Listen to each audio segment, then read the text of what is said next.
All right, Coach Hopkins joining us now. Congratulations on the gig. You're the head man for the first time in your career, and I'm sure that there's a lot of emotions swirling around in you. What's this week been like for you? It's been like a tornado. It's came so fast, and it's been going so fast, but so exciting too. And having this opportunity has been a dream of mine.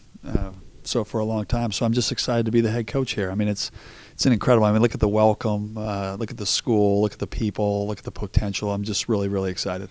When you first got the call and you heard University of Washington, that's a long ways away from Syracuse, where you played ball and where you've coached since 1995. It's a huge move, and it's a long ways away. What made this right?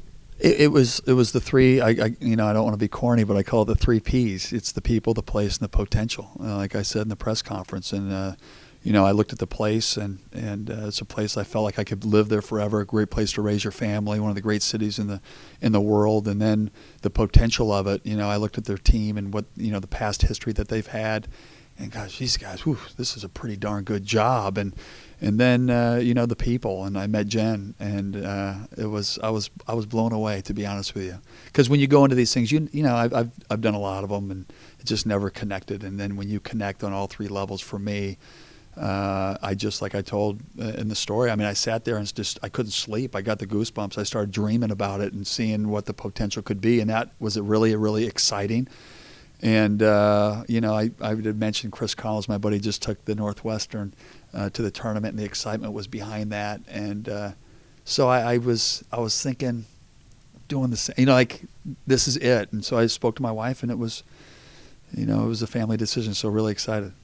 I always think a team takes on the personality of their coach. Sure. And having said that, what do you think this team will be like, and with you as the head man? Well, I think the biggest thing is there's certain coaches that believe that there's got to be separation of relationship type deal, and I love the relationships with the players. I think that builds love and trust, and when you have love, it's the strongest emotion, most powerful emotion. And then, grit and toughness. I might be smiling now, but when it's a competitive environment, the way I played, it's the only way I knew how, and the way I was taught. And getting a chance to work with Will Conroy and having the opportunity to meet him before we offered him the job and hired him, and I just saw the same thing.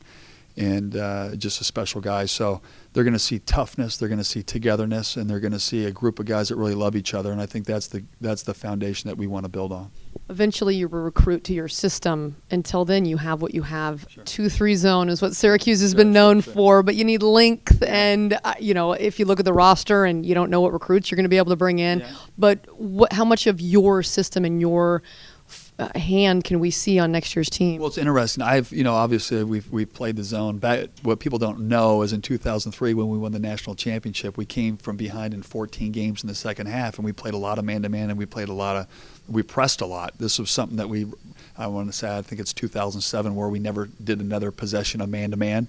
But I've worked with Coach Thibodeau with the Olympic team, and I love man-to-man. My high school coach is one of the best coaches on the planet, and understanding their defensive principles and philosophy. I just believe more philosophically, I want to be able to control tempo.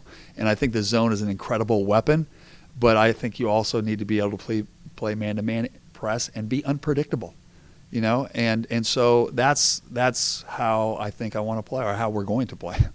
Last thing for you, the recruiting class that was coming in here was ranked 6th in the nation, and it's a transition period, and it's tough, and you got to go with all of this whirlwind and try to reconnect and maybe get new ones. Where does all that stand with reaching out to the ones that have signed and trying to make sure that they stay here, or getting new ones involved? Well, one of the biggest challenges I had is when they announced the job.